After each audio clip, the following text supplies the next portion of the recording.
there's culture and then there's digital, right? Like test the time things, like you're just always trying to tap into culture at some point. You can just hope you have a cultural moment, and it normally comes through songs, and it's a timing thing, what's happening in the world. Like you can't, you don't ever know what culture is or what culture wants, and culture doesn't know what it is or what it wants. So wow. How do you figure that out? Well, there's platforms that get you to where culture is happening. Mm-hmm. I've always said this about TikTok. It's like the 3 C's for me, right? Like you got to be creative, consistent, and you got to listen to your community. Community will guide you and tell you kind of what to do if you're listening to what they're saying.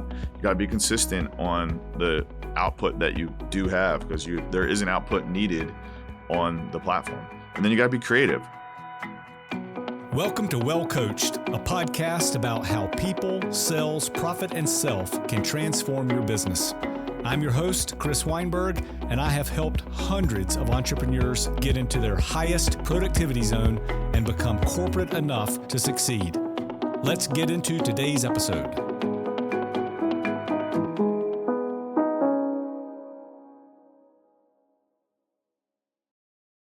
Hey team, welcome back to the Well Coached podcast. We got an exciting one for you today. My good buddy here, Charly Salvatore, is with us. He is the founder of _Works. They are a cutting-edge artist management and development company. They are redefining how artists build their careers in this digital era. Charly's built an impressive career in the music industry, spanning artist management, publishing, touring, A&R, marketing. This guy's done it all. He's got this proven track record. What his special sauce, and he'll get into it, is this guy can identify talent early. He nurtures this talent, and he's building quite an impressive roster. Warren Zeiders, Priscilla Block, Dalton Dover, Logan Mize. He's breaking these artists into the mainstream, catching them early and getting them along their journey. And we'll get into his disc profile a little bit too, but he comes at things a little bit different than most folks, which I'm keenly interested to talk about. He founded the company in 2021. Yeah, that's right. Yep. They do more than just management. They're this incubator for artists navigating this modern music industry. They focus on innovative strategies to help artists go from viral to how do we go from viral to sustaining the career for more than just one good lick. So in addition to that, in 2023, teamed up with Warner. They've got a joint venture going on, which is only expanding opportunities for their artists while still maintaining this independent artist first philosophy. Absolutely. That's it. That's it. So today we're going to talk about his unique approach to artist management, the evolving landscape of the music marketing, the business side of profitability in music management and in the industry in total, and then the personal leadership strategies he's developing in this ever-changing, fast-paced landscape. So Charly, welcome to the show. Thank you for having me, man. Was that pretty good? That's really good, yeah. You deserve it. You're an easy intro. Next time I need someone to set me up for something. You guys know we always deal in the 4 lanes of people, sales, profit, self. We also bring in the disc profile when it's appropriate. Charly's disc profile, he's unique in the team of, I get the opportunity to work with really cool people in this industry, and Charly's unique in that bunch. He leads with a high S, and guys out there that have been following us, those high S folks, they're cut a little bit different. And to me, I think this is a unique advantage for Charly. He really wraps around these folks with a lot of care, and you're going to see that as we talk about the way he identifies people early. Only high S's will put in the kind of work that he does to like cultivate somebody very early on and kind of wrap their arms around them. And that high S love, care, and concern shows up in the way that he is building his roster. So you've got a unique advantage that you probably didn't even know about. Yeah, I didn't. Yeah, but it's there. When we did the disc thing, I was like, wait. Yeah.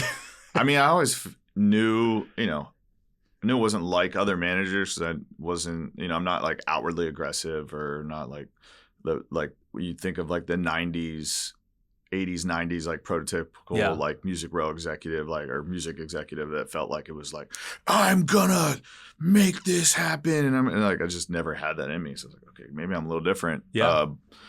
is that good? I don't know. Like, I always felt Well, bad because I knew I wasn't. I think it's going to attract a certain person to you, Yeah. And I think that that's what your mousetrap's going to look a little different. Yeah. Which is great. It's your personality style. You're not in a crowded field there, and that's going to be a magnet for certain people. It already is, and so no, man, I'd be, as we've discussed, I'd keep leaning into that hard.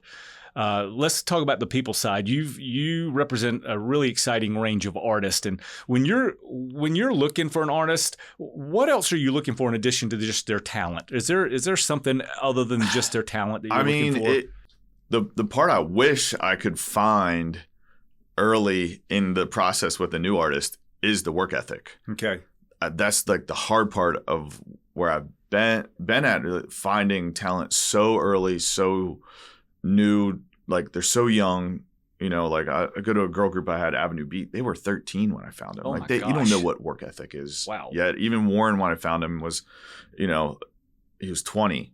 Like these are young kids. It's just hard to know.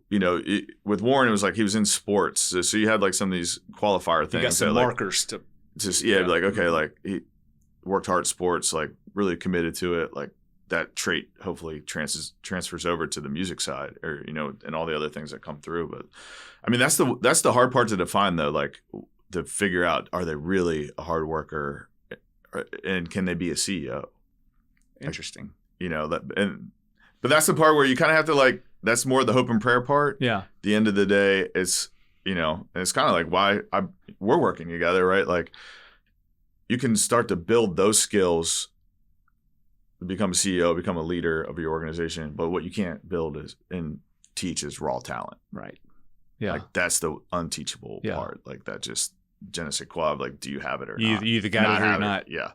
So you're looking for unique, interesting talent at all times, trying to see if you can find some hard work in there, and kind of then running and kind of hoping it shows up the way you want it to. And if it doesn't, then you got to try to help them figure out how to find the work ethic and find. And that, I'm sure that's a challenge. Yeah. Hard to push a needle. Yeah, I mean, there's some you don't, there's a couple I haven't figured it out on yet. You're still fighting for it. But one thing I felt like I've learned early in my career was just like you don't let go of like world class talent.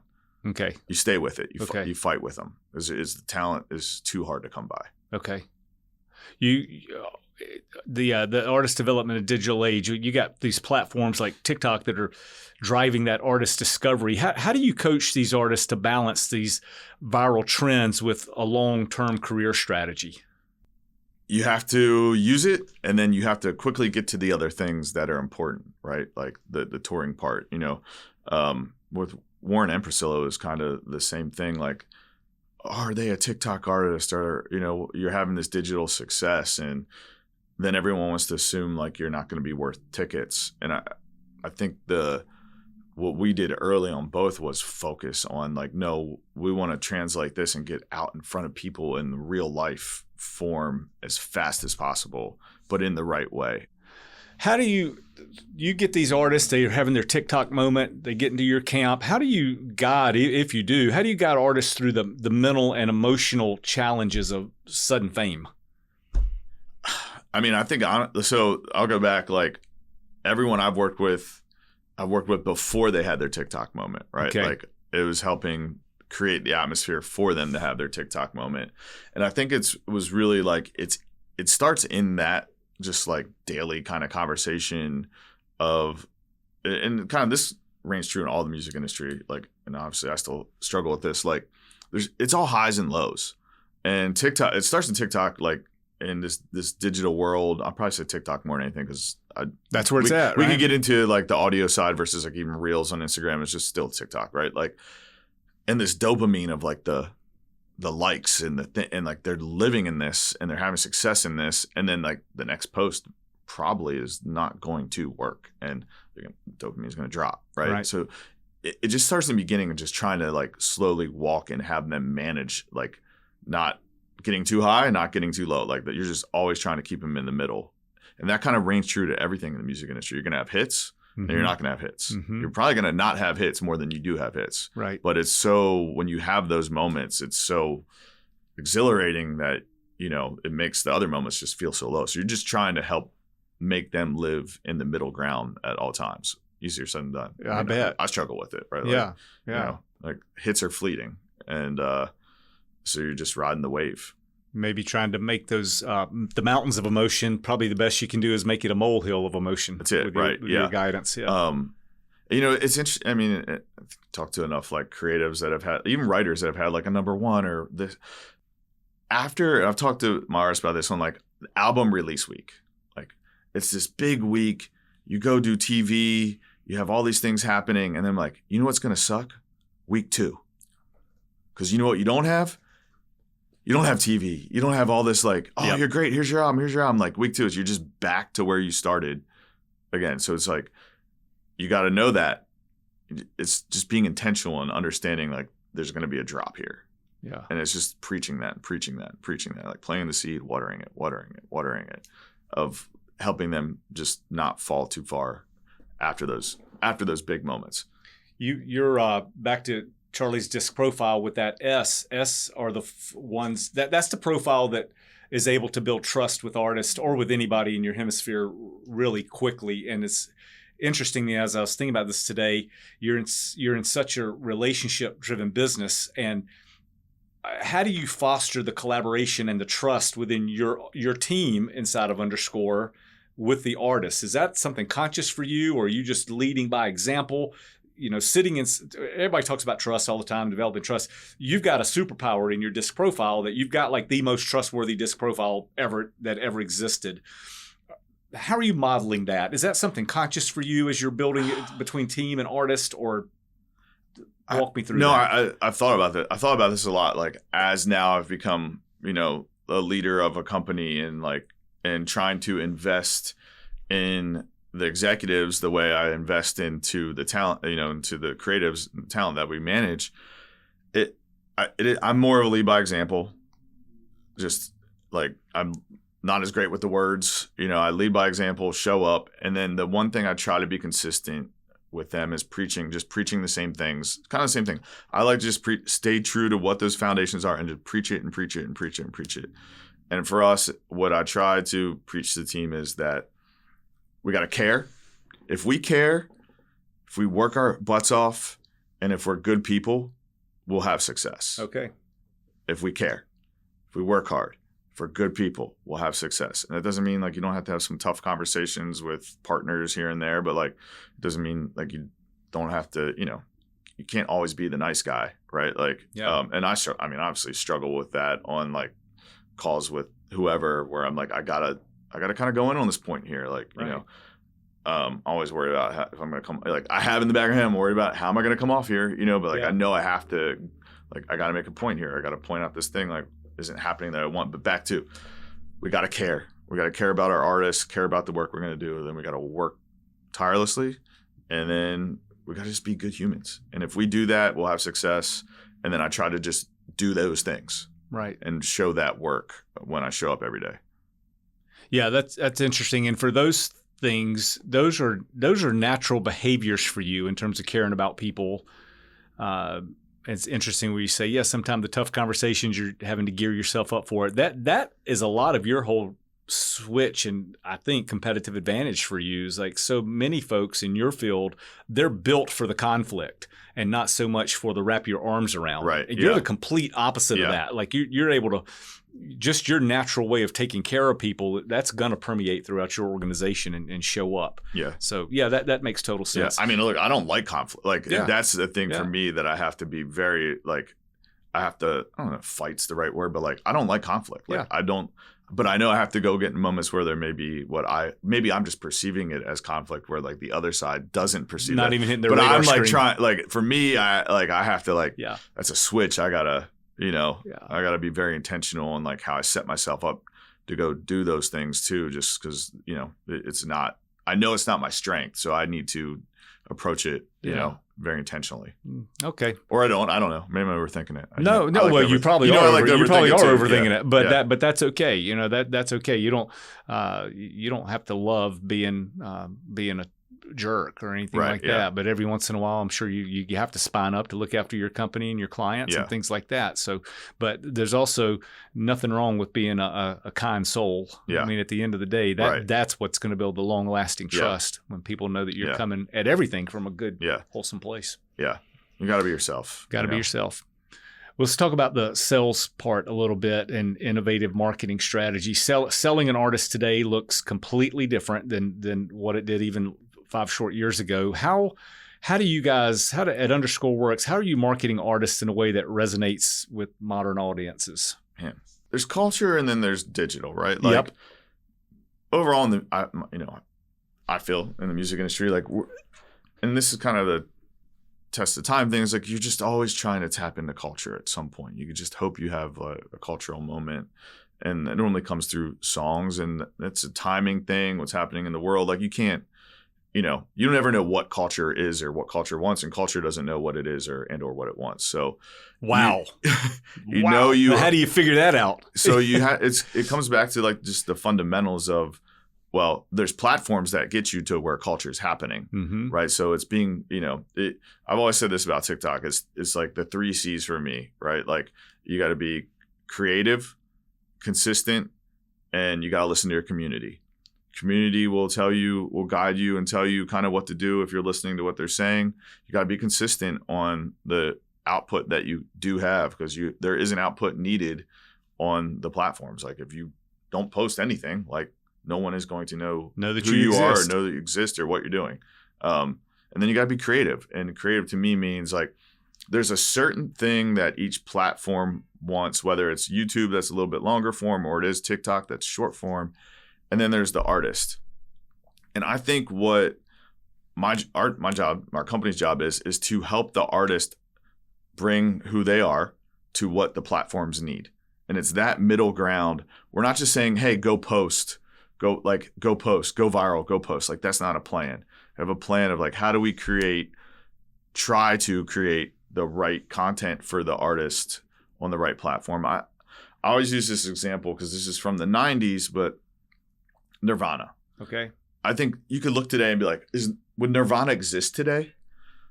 I don't know, because like they don't seem like the kind of guys that would post on TikTok, right? Mm-hmm. But if you go back to the 90s, like, I mean, they were budding and popping and, had a lot of things going on, but they did MTV Unplugged. And that MTV Unplugged experience hit them into the stratosphere. What was that? It was an artist and content. Mm-hmm. And it was just the perfect emergence of the two things at the right time that worked. Now, I think the backstory on that too is like they were even kicking and screaming doing it because they didn't want to do an unplugged thing because that it wasn't who they were. Wow. And it worked. So that's 30 years ago, wow. Or whatever, however long ago that was now, a great artist, interesting artist, great music on the right platform with the right content at the right moment. That's an interesting story. That's an interesting story. I'm a huge Journey fan. I'm dating myself. So I grew up in the 80s, and I can remember when MTV came out, and I remember Journey being resistant to do music videos because they were like, no, we're all about the live thing. And so any Journey video early on was just them on stage singing. Right. They were kind of getting left behind and all the big production and all of that. So I remember that distinctly. And that's the same as the Nirvana moment, right? They just, that's so what happened for rap. Yeah. Like that platform allowed rap to be viewed visually and culturally and like helped explode it. Like, so TikTok to me has always just been a platform for content, which we've seen this before. Okay. Like it was MTV, a different package. Are you ready to elevate your business and leadership game? If you're serious about taking your success to the next level, then it's time to focus on the 4 pillars that every thriving business is built on: people, sales, profit, and self. You've heard me talk a lot about those 4 pillars in every episode of this podcast. Now's your chance to deep dive with me in person into actionable strategies that will transform your approach to business and leadership. Whether you're looking to build high-performing teams, drive sales, control cost, or enhance your own leadership mindset, you'll get the tools to make all of this happen. And this is not just theory, it's about real impact, the kind that leads to big wins, big profit, and a healthier approach to work and life. And it's all happening live with me at the Nashville City Club beginning August the 5th, right in the heart of Music City, where business meets creativity. But here's the catch. This mastermind is exclusive and there's limited space. So if you're ready to take control of your business and leadership future, now's your chance to secure your spot. To register, go to wellcoachconsulting.com, where you'll learn how to build thriving teams, drive profit, and most importantly, elevate yourself.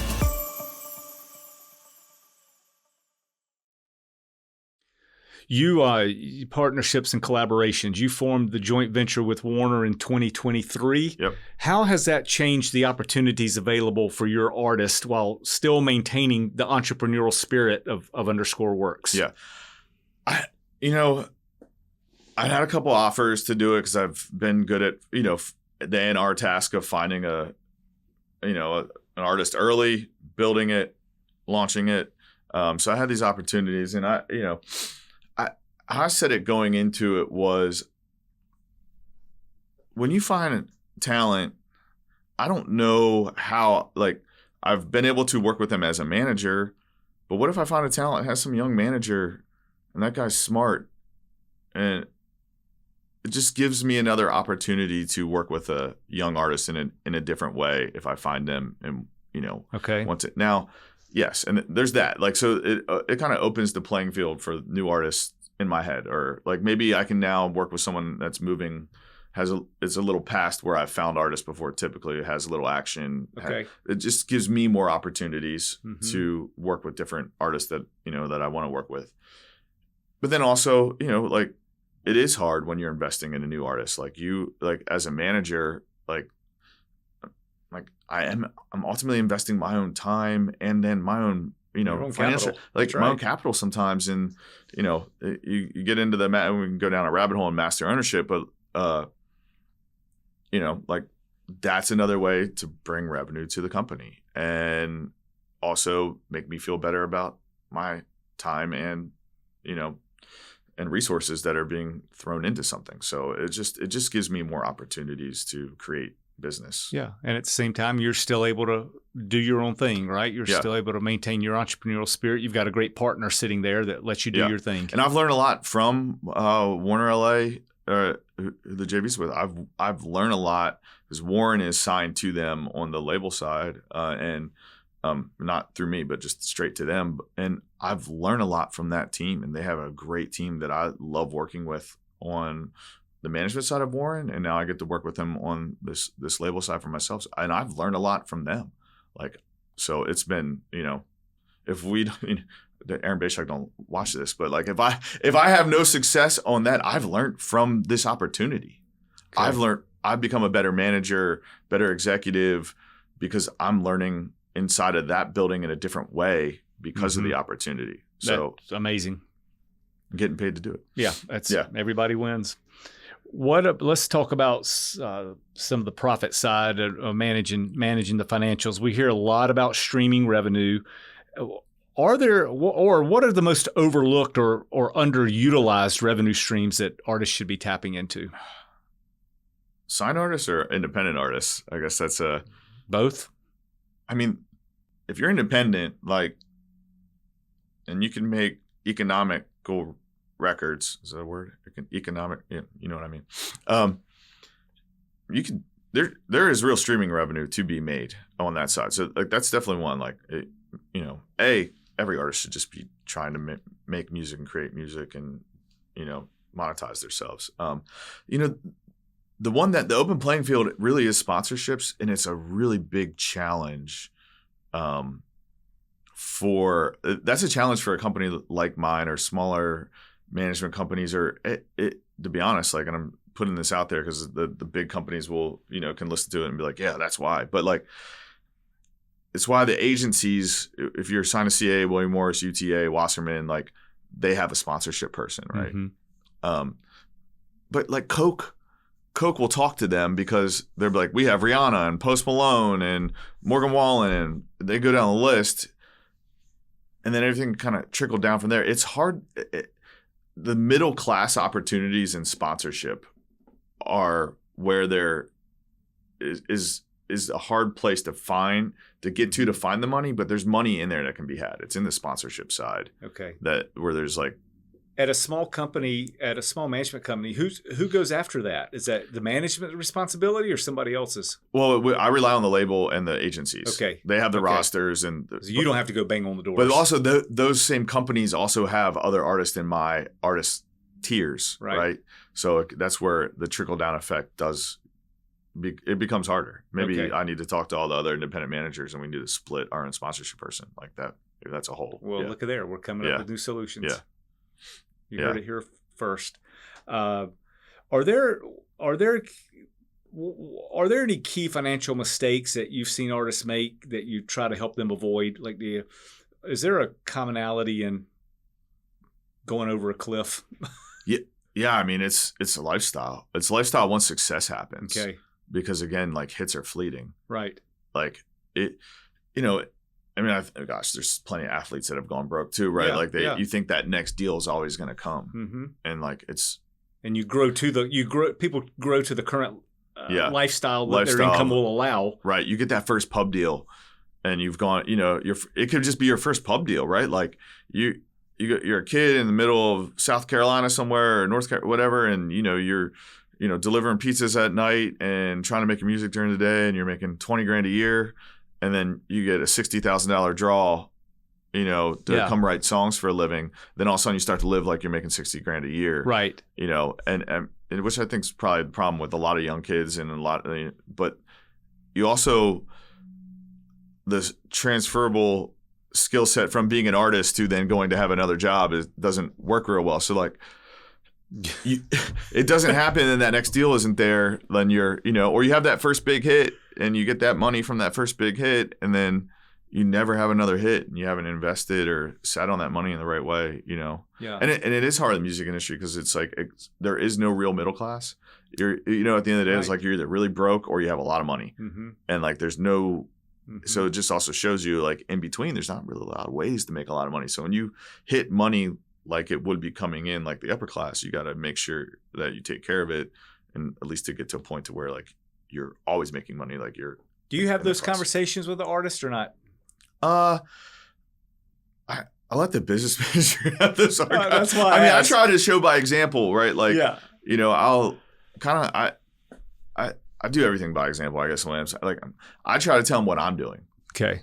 Right. Like I made this move or I've stayed in this house for 2 years too long, or, I bought a used car, or, just try to show them like by example of like how I'm living my life or how I'm taking care of my stuff, to just let them know, hopefully they pick up on the crumbs I'm leaving there. Run the marathon, not the sprint, right?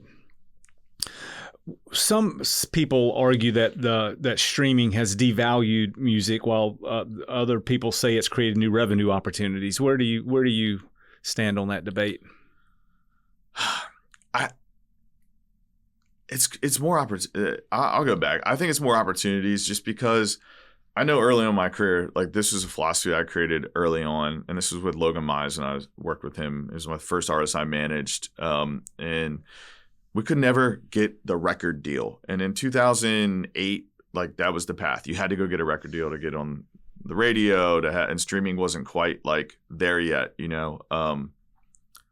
streaming didn't exist in 2008, right? Like, so it's CDs and YouTube, and I hated the idea, and I still hate the idea, that some dude sitting in the corner office in some big building can tell some kid that he's allowed to have a career in music or not.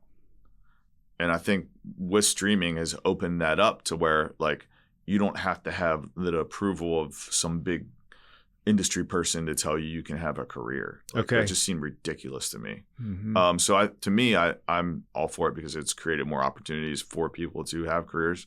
So even though it's brought in more middle class, to be honest. Okay, like it's things closer to the middle class. Okay. That a more crowded field, but there's opportunity in that more crowded field. Right. Yeah. Yeah. That's a good analogy. Yeah. Yeah. I'm sure that's soul crushing to have the guy in the big corporate office telling a kid yes or no. It's it Could be based on anything. Doesn't other make than the sense to talent. me. Yeah, like you could have had a bad day. Yeah. You know, like just it just makes no sense. Like I said no, so therefore you can't have career. Like, just seems. I just remember thinking in 2008 or 9, like I was like, this is asinine.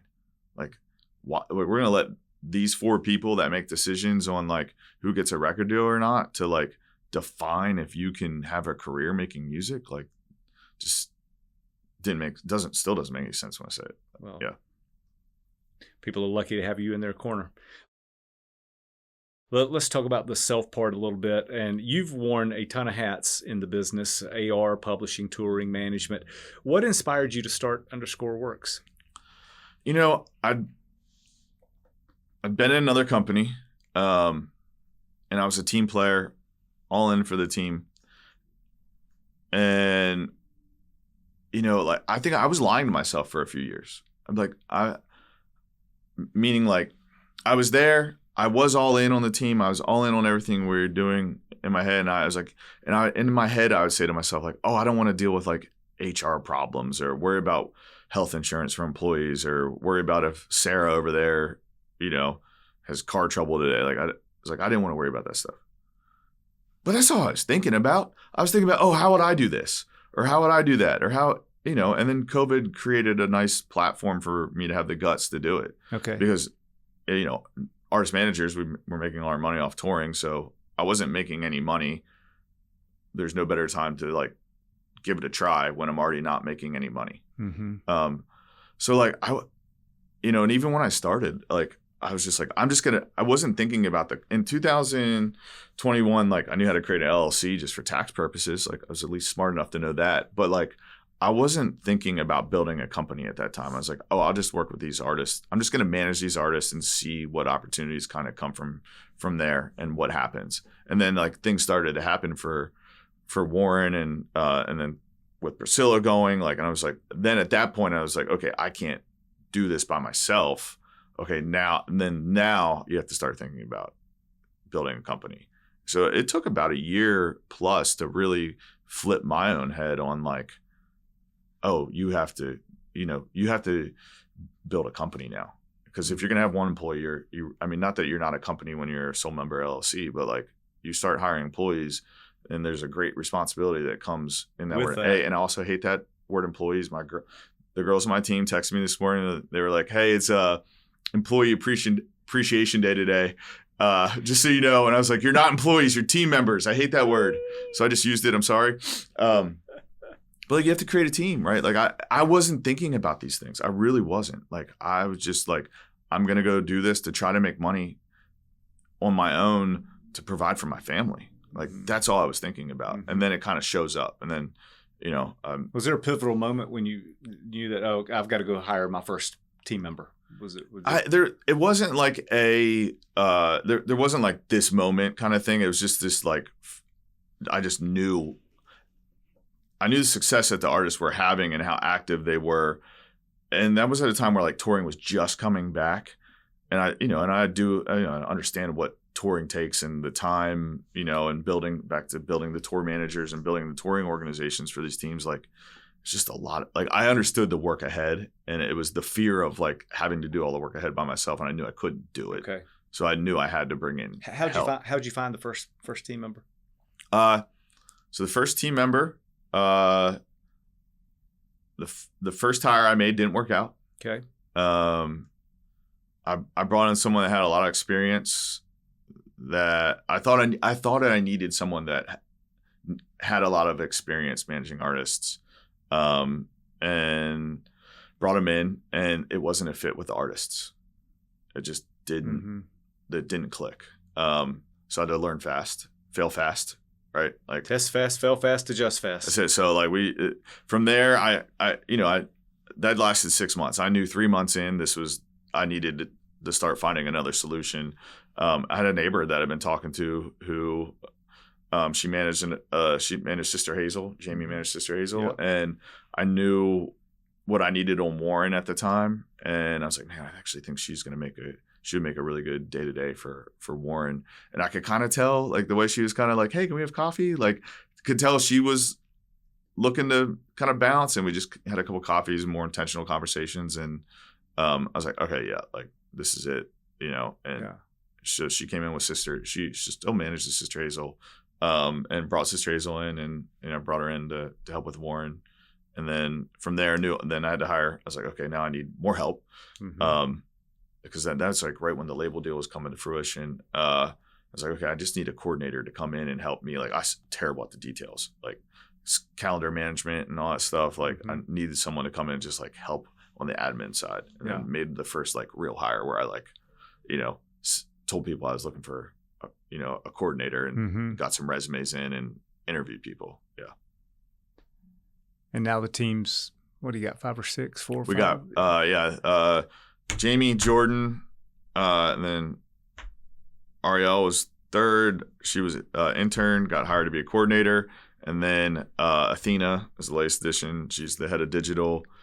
And that, which is crazy because that's a role I've been wanting to hire for like 2 years. That was the one thing I'm like, I need a digital person in here to help, especially for how I think and operate. Like, gosh, it was just really hard to find someone that I felt like understood digital the way that I feel like I needed. Yeah. That has to be a bullseye hire. That's a hard hire, and you nailed it with her. Yeah. Really excited. She's super creative. And it's been great. Clients have taken to her, and we're doing, awesome things. And that's a risky hire, ways. Man. That's a risky, because if it doesn't work, if she doesn't have your eye or your vibe or the whole nine, that's a tough hire. You crushed it. You did great there. Yeah. You're managing multiple artists. They all have these unique needs and personalities. How do you, if you do, tailor your leadership style to different artists?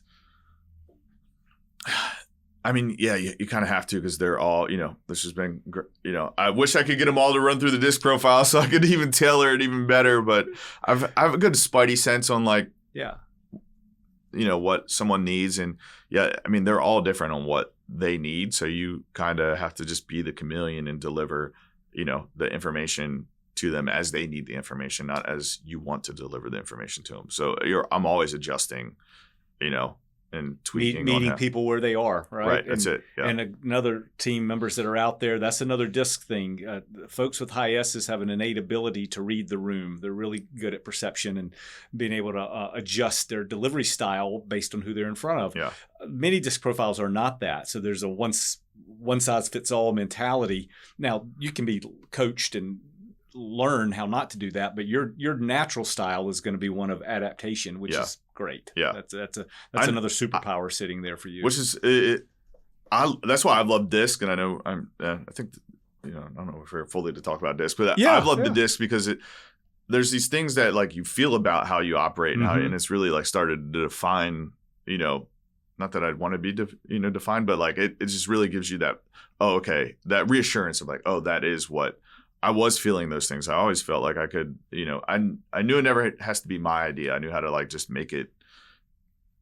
give it to them. So it's either their idea or however they needed it. Like I just always felt that. So to see it kind of like in that S profile, to know like, oh, really? That is what I'm feeling. Yeah. So that's been nice for me. Yeah. And your mentality is folks with high S's, you're never in competition for the spotlight, right? So to your point where I think you're kind of leaning into, you want to put people in position for they're getting the credit. Whether that's a team member or an artist or whatever, you don't have that look at me sitting in your profile, which is amazing. Yeah. Right. You're never going to be accidentally in competition with your team member or the artist for the spotlight. Yeah. Which is great. But I want to win.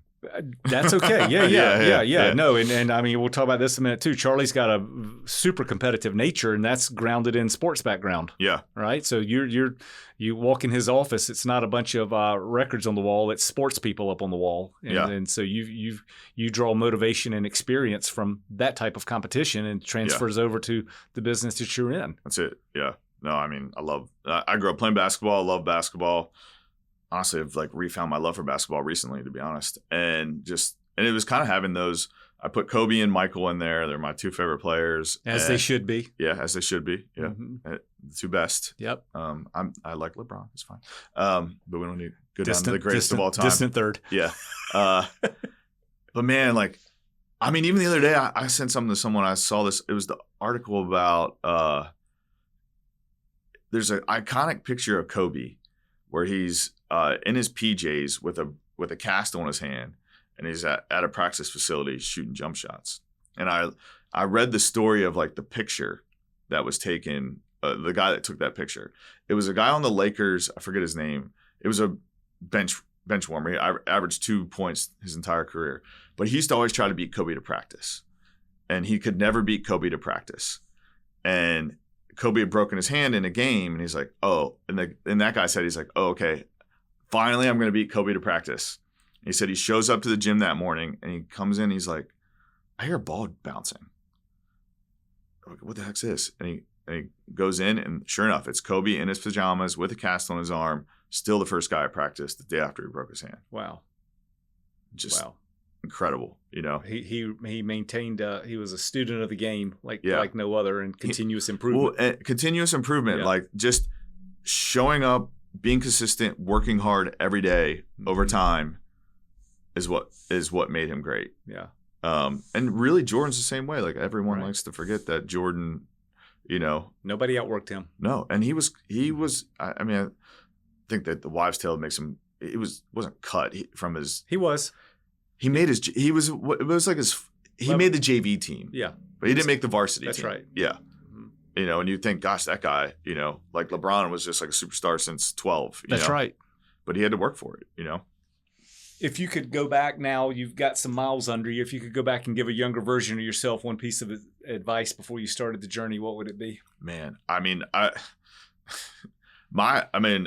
it's care about it a lot sooner than I started caring about it. Like back to me, you know, basketball. I mean, you know, your journey's your journey, right? But basketball is what got me to college. Mm-hmm. You know, at that point, I realized I was the Division III basketball player, and like, hey, buddy.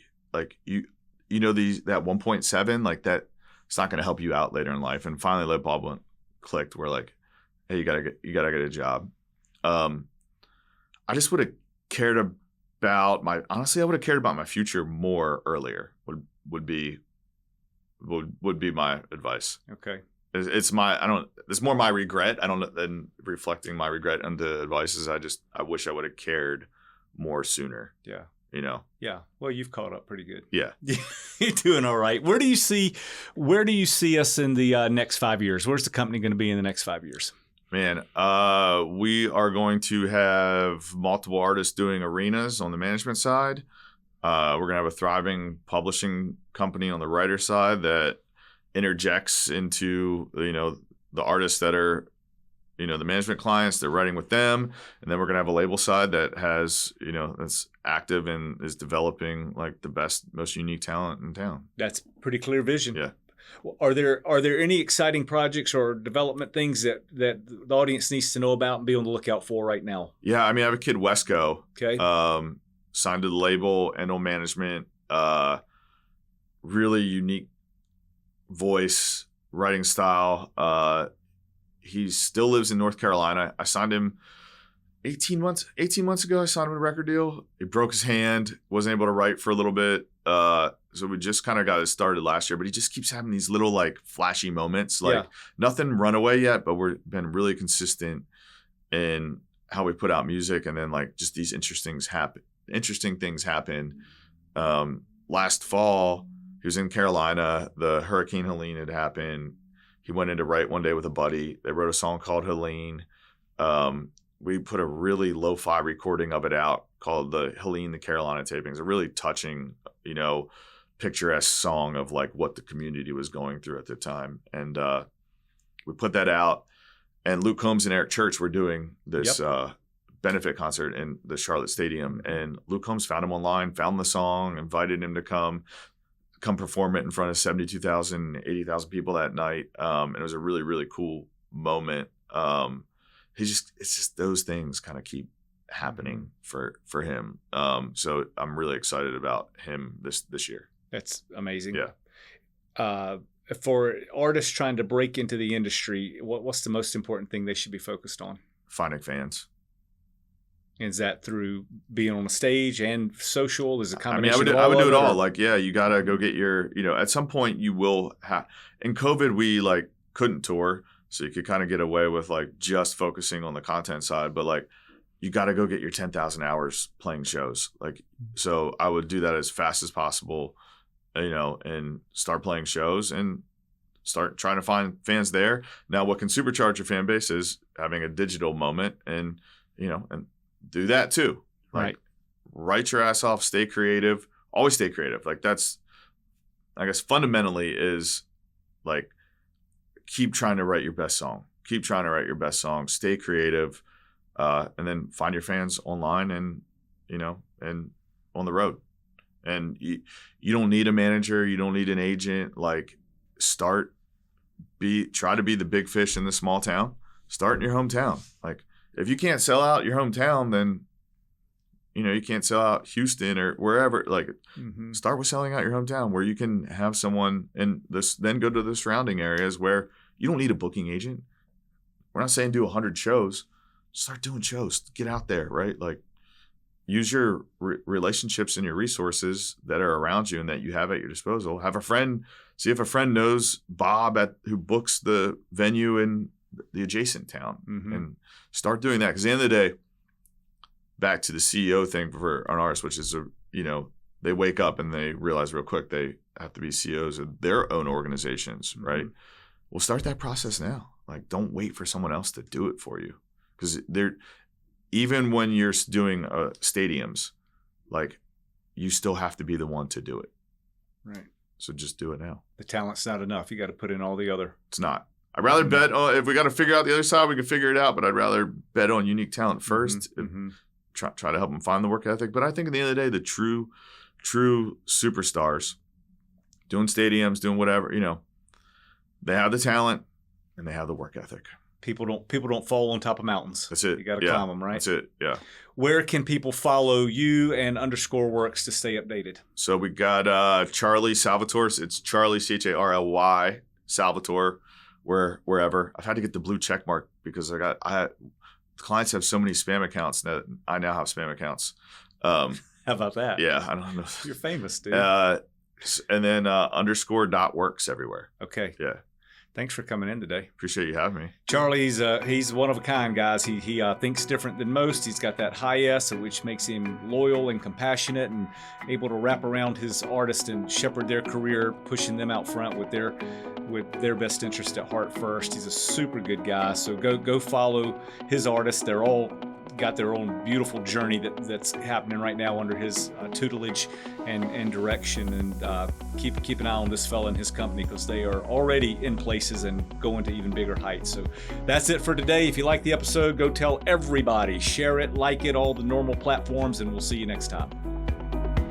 Well, guys, that's a wrap for today. We thank you a ton for listening and looking forward to the next episode, where we'll continue this journey on how becoming corporate enough can put you in your highest productivity zone to create a successful, profitable, and purpose-driven business for you.